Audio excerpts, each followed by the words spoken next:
Aren't you cold? I've got a lot on my mind. It's been so long. Over 3 years since I was home. I wonder what's changed. I wonder how I've changed. I just asked if you were cold. I didn't ask for your whole life story. Remember May? Me neither. So, on May 15th, Nickelodeon finally released Avatar: The Last Airbender for streaming through Netflix, and for at least a couple weeks afterwards, millennials and Zoomers flocked to Twitter to shout into an uncaring void about how they had liked the show before it was cool. Now, it was something I was really excited about, as Avatar is one of those shows I'd been meaning to revisit for a while, and its release through Netflix made for a much easier channel for me to accomplish that than whatever others I might have tried. That said, Avatar is one of those shows growing up that I kind of watched casually, but I wasn't like super into it or anything. Not that I had anything against it, other than the fact that it was an American series released through Nickelodeon, and I was deep into my real animes made in Japan edgelord. At least Samurai Jack had robot blood phase. However, enough people had waxed poetic to me of its qualities since its original run, and since I'd stopped being such an angsty teenage douche, that I wanted to give it another shot. A few weeks later, my childhood idol J.K. Rowling made a transphobic ass of herself by finally removing her barely functioning Death Eater mask. Now, I hadn't started Avatar yet, but I distinctly remember seeing a tweet around that time that said something along the lines of, "J.K. Rowling sucks, I don't care which Harry Potter house you are, which of the 4 Avatar nations are you?" I wish I could find that tweet for a visual, but all things Twitter being so evanescent, it's lost to time. Except when it isn't.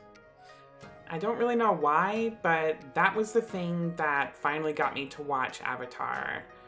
Hey, I'm a sucker for personality tests, and I needed to know which of those 4 nations spiritually represented me. About a season in, I realized, by the 9 divines, America is the Fire Nation. So let's put a pin in that whole BuzzFeed personality test ordeal. I immediately called my sister up, who's an OG Avatar fan. My mind started going all these different directions about how fertile the ground was for a video essay, the very words for the script appearing before my eyes, my mind rapturous with the thought of, I am such a genius. Alright, so I have a theory. Listen to this. Alright, so we grew up in the Fire Nation. Yeah, duh. Let me know when you're gonna be finished so I can hear all about Zuko. No one knows what it's like to be. I was devastated. No genius was I, but a 30-year-old Nancy-come-lately whose brilliant essay topic was old news a decade ago. I'm not even the first to make a video on it. Oh, by the way, Evelyn from the internets is hilarious, and you should definitely check her channel out. But damn it, I am brilliant, and I'm gonna make the video anyway.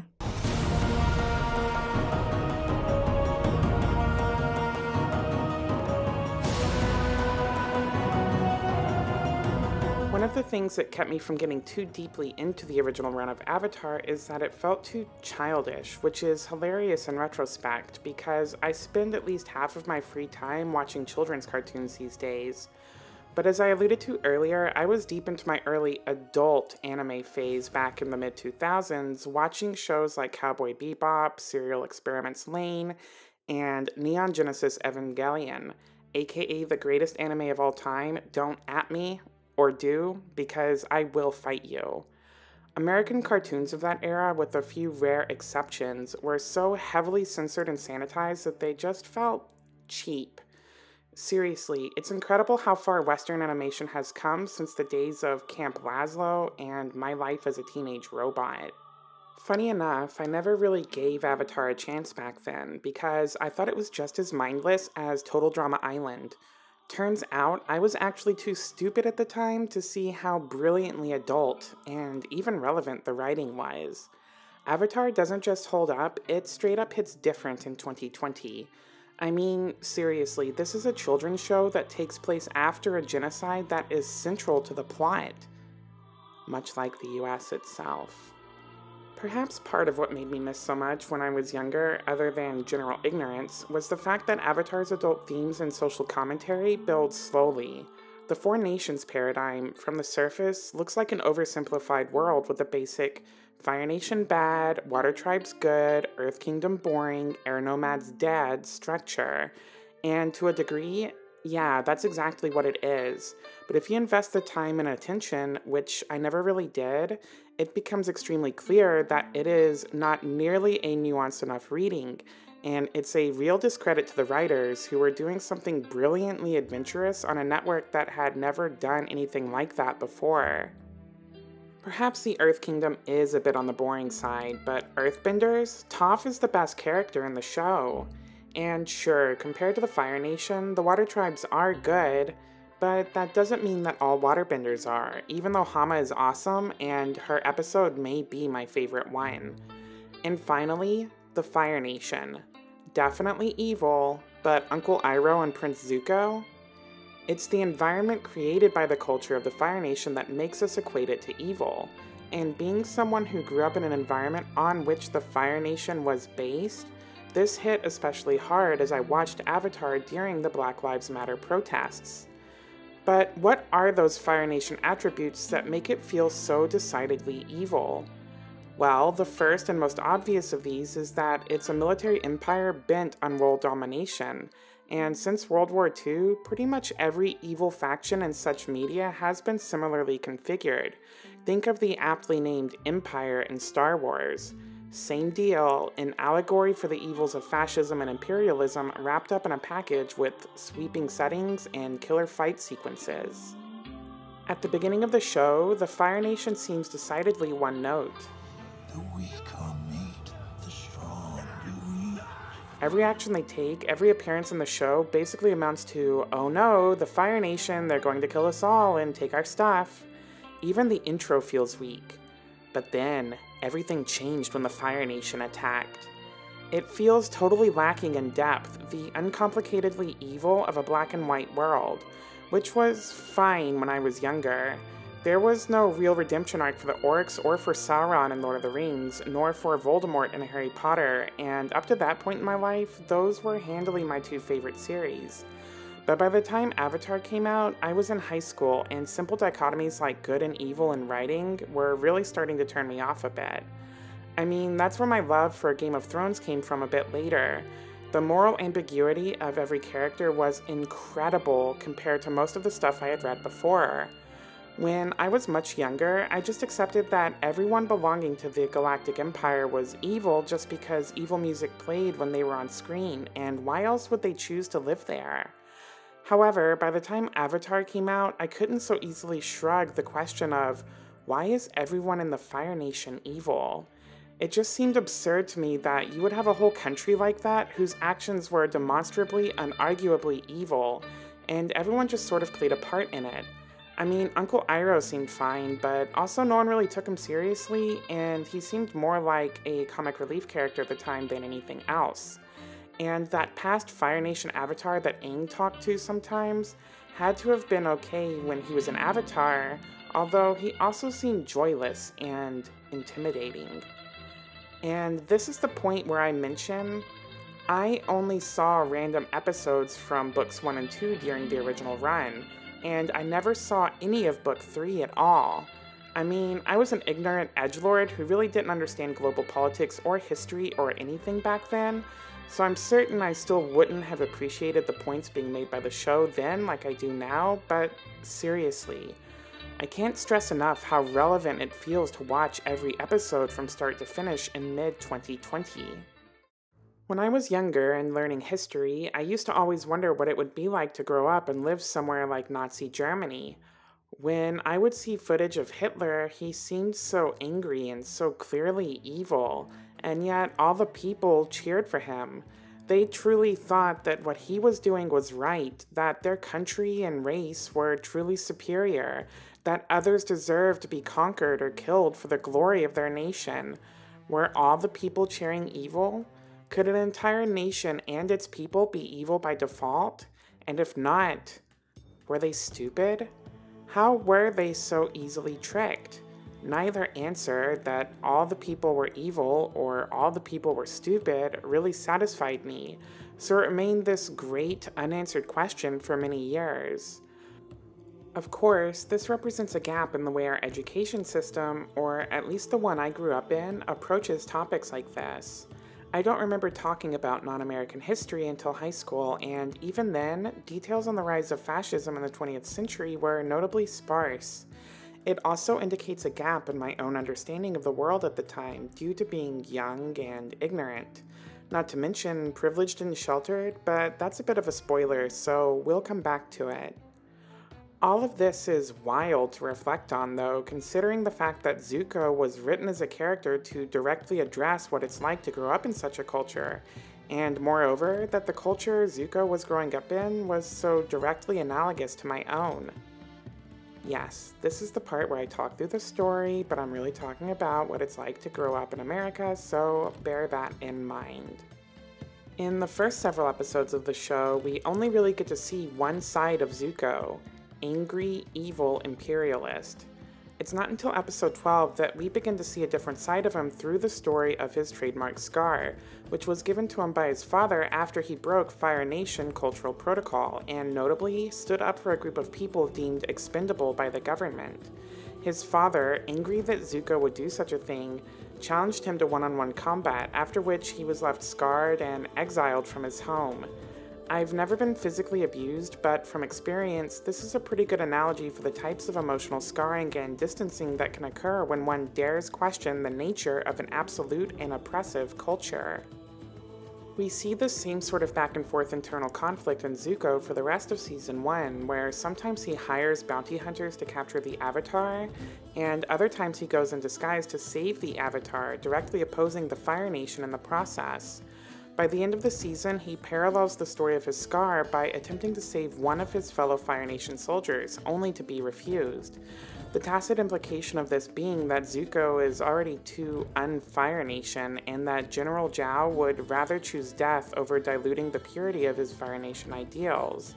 And just look at the expression on Zuko's face as he tries to make sense of Zhao's decision and what it means for him. Perfectly captured.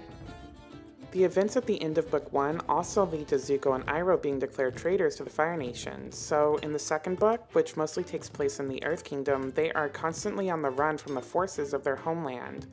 Fairly soon thereafter, Zuko and Iroh split over a disagreement about the ethics of stealing from Earth Kingdom peasants to survive.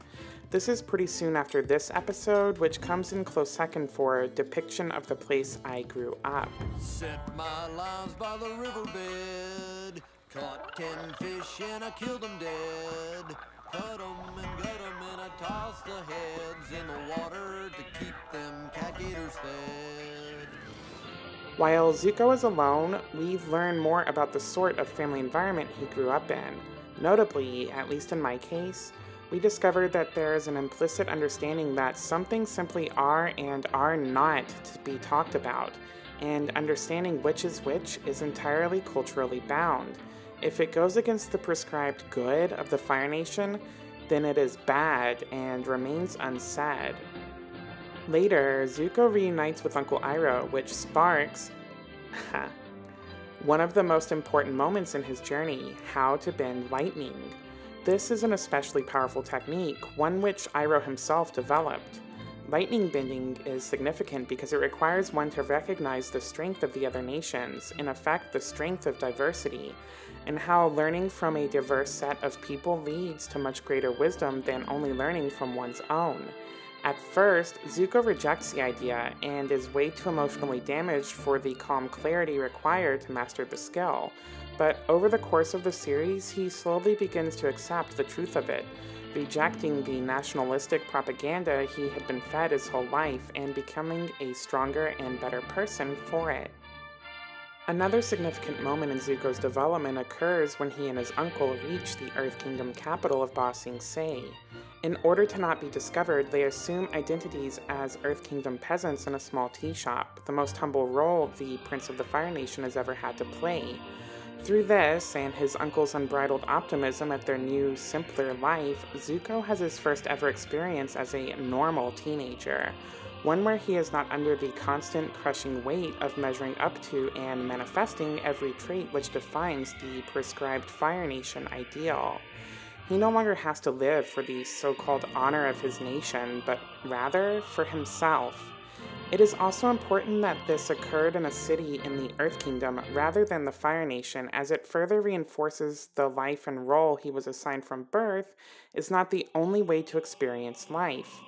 While a part of Zuko clings to the ideals of the authoritarian regime he was bred into, this is the start of us seeing Zuko begin to discover his own individuality, and thus a softer side than we've seen before. Uncle Iroh sums this inner conflict up best. I know my own destiny, Uncle. Is it your own destiny? Or is it a destiny someone else has tried to force on you? Stop it, Uncle. I have to do this. I'm begging you, Prince Zuko. It's time for you to look inward and begin asking yourself the big questions. Who are you? And what do you want? Nonetheless, when the chips are down at the end of the season and Zuko has to decide where his loyalties actually lie, to himself and the people oppressed by the Fire Nation, or to his family and their nationalistic, imperialistic, authoritarian regime, Zuko betrays the trust that Team Avatar had slowly been giving him and reverts to his old ways, violence against all who are not Fire Nation. I imagine this immediately elicits a real "fuck you, Zuko" attitude from a huge chunk of the audience, but it's really a brilliant, if tragic, bit of writing. Someone from a background like Zuko would never betray the ideals they grew up with after a few shifts at a tea shop, no matter how horrifying those worldviews might be. I mean, I met all 2 of the Nazis I have personally known while working with them at Domino's. And yeah, pizza isn't tea, but you get the heavy-handed analogy. But in all of this, I still haven't really defined what sort of background it is that Zuko came from. We know that he is the Prince of the Fire Nation, and that the Fire Nation is an authoritarian empire whose goal is total Fire Nation supremacy, but what does that mean exactly? Well, to answer that, we must look to Book 3, Fire. As I mentioned earlier, I had never seen Book 3 of Avatar before the series was picked up by Netflix, so I was really curious to see how the show would portray everyday Fire Nation life. Maybe I'm biased because of all the parallels I've been able to draw between it and my own experiences, but Book 3 is the best in the show. The depth and the grace with which it handles complex and often very dark topics are excellent. I'd love to go into detail on each episode, and actually started to do so, but that seemed boring, and really, there are only 2 that I actually want to talk about: the headband and the beach. In the headband, Aang enrolls in a Fire Nation school, which is significant because it gives us an intimate look at what sort of environment an average child in the Fire Nation grows up in. This episode is painfully reminiscent of my own educational upbringing. For example, I had a few excellent teachers growing up, but for the most part, many, especially in elementary and middle school, were unnecessarily cruel and humorless. And what's up with that? Those are children you're lording over. Anyway, through Aang, we see that the authoritarian oppression that the Fire Nation enforces abroad begins in the schools the Fire Nation children themselves grow up in. There's allusion to xenophobia against colonial children as being impure, wild, or otherwise simply not true Fire Nation. Very well. What is your name? Or should we just call you Mannerless Colony Slob? There is no celebration of joy, but rather punishment against disorder. And listen to what the show writers had to say about Fire Nation history textbooks. Question 1.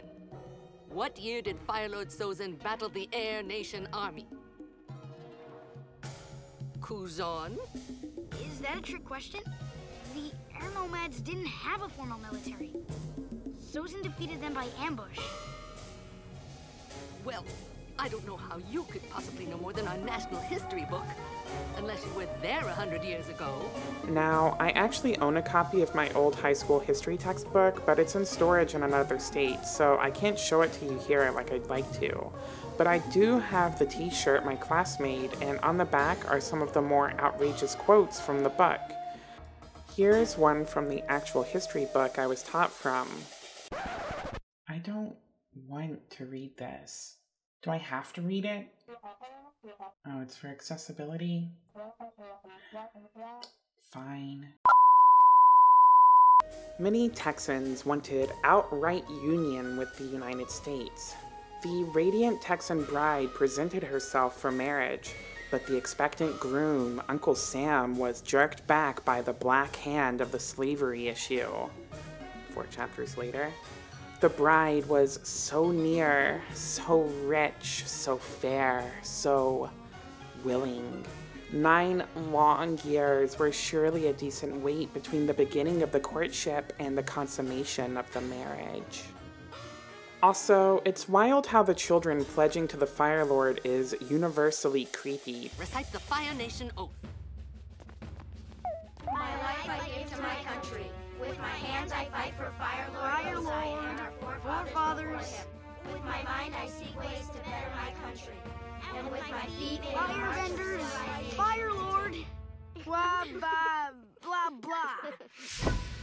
But it's clearly a reference to our own Pledge of Allegiance, something which I did every morning in elementary school, and which is still a rallying point for many American conservatives who believe the pledge to be a sacred and necessary ritual.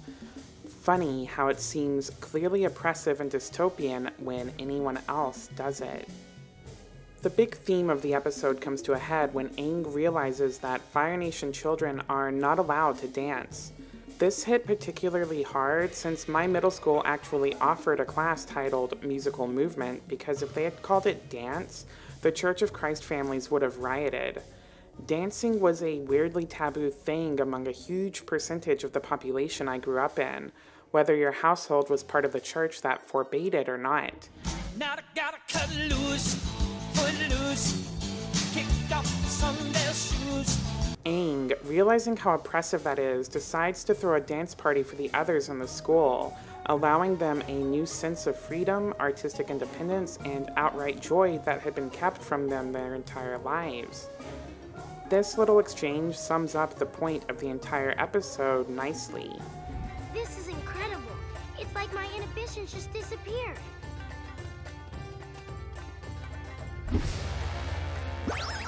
Okay, they're back again.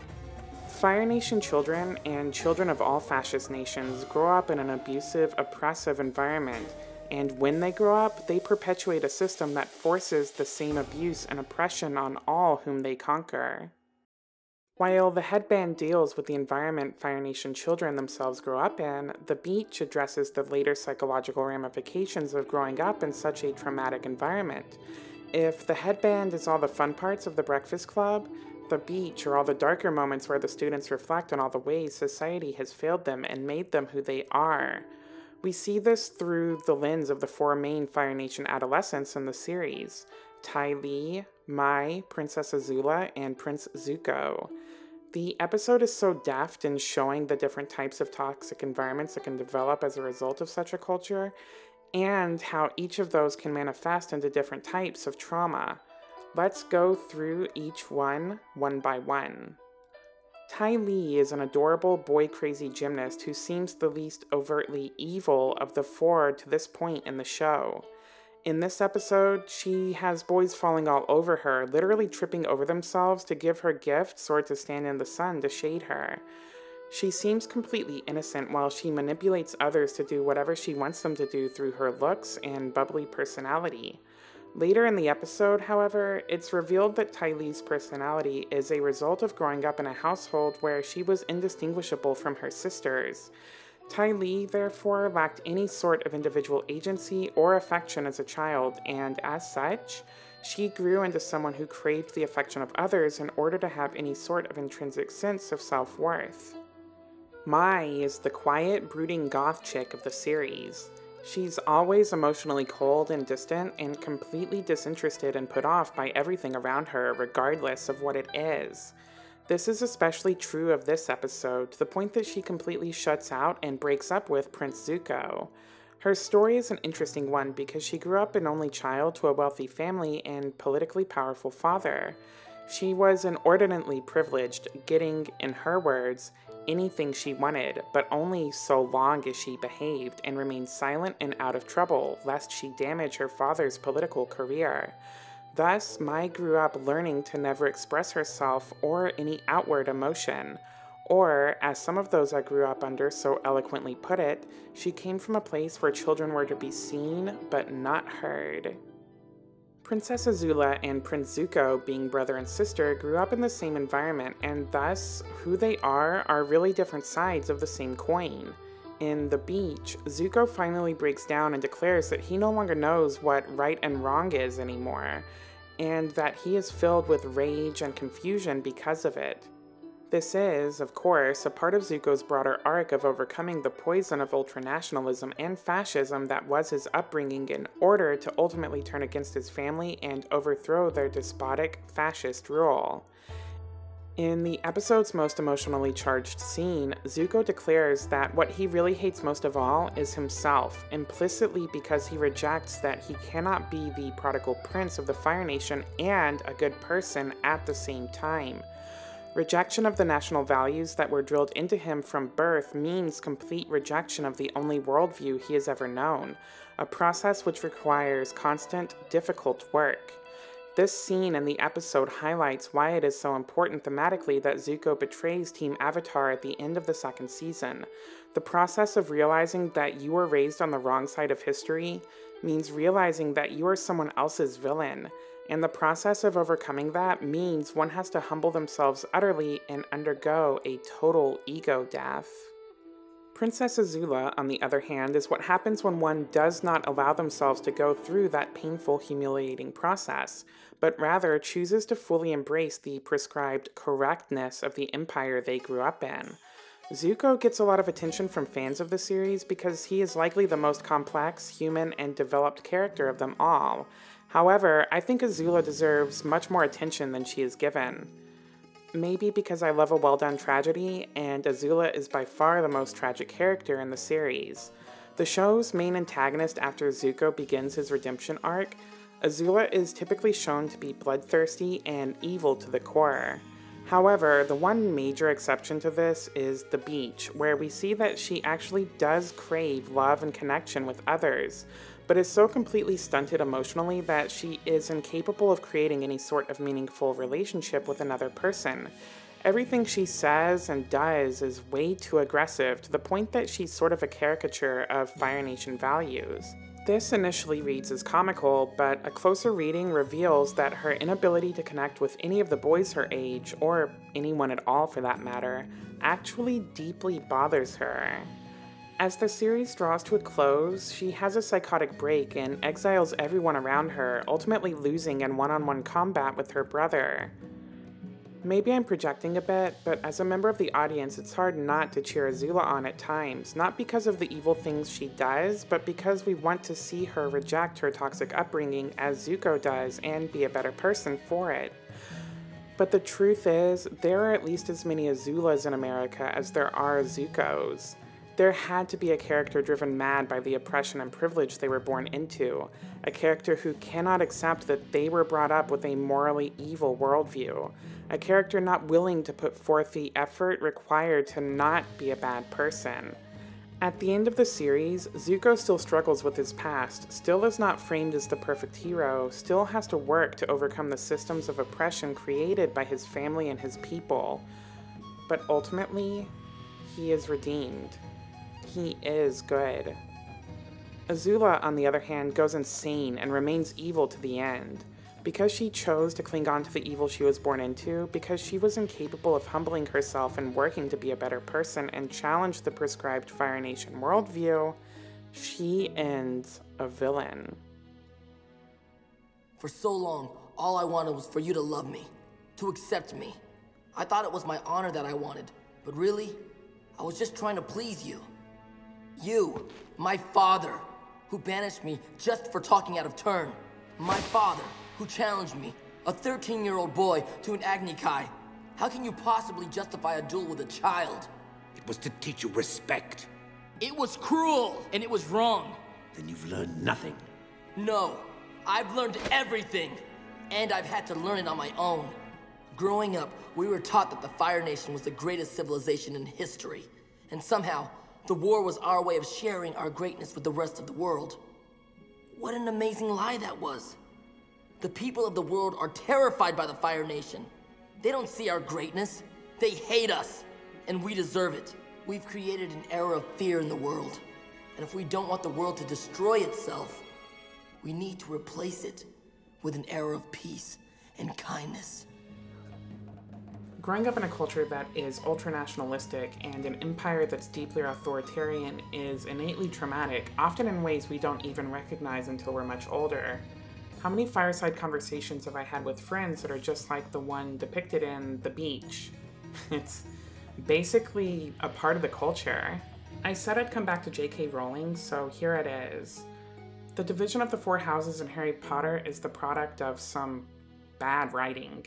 The implications of dividing all people up into four distinct houses based on intrinsic properties that they carry has some seriously creepy overtones, reminiscent of eugenics. Which is why, then, there is a whole house that is filled with the wizarding equivalent of white supremacists. Life just doesn't work that way. One isn't Roman because they're brave, or Carthaginian because they're clever. There exists brave and clever people in all groups. And speaking of white supremacists, those can exist anywhere white people do, for that matter. At the end of the day, it just doesn't make sense to take a personality test to determine which of the four nations you belong to. One is simply born into the nation and circumstances that they're born into. For those of us white people born into the Fire Nation, then it's up to us to decide if we're a Zuko or an Azula. The former is a lot more work that requires us to face the evil that we were born into, and the evil that continues to this day in our name. It sucks, realizing that you were born into villainy. But no one wants to be an Azula. Thank you to my wonderful little band of patrons who help make this and all of my content possible. Consider being one yourself. Share, scribe. Give me some thumbs. Do whatever you can to support me to continue using cartoons and things to ham-fistedly talk through my traumas with an audience of online strangers. Oh, by the way, I just started Korra for the first time ever, and oh my god, it's so much better. Panicked! You should have called the police and stayed out of the way. But I couldn't just sit by and do nothing. It's my duty to help people.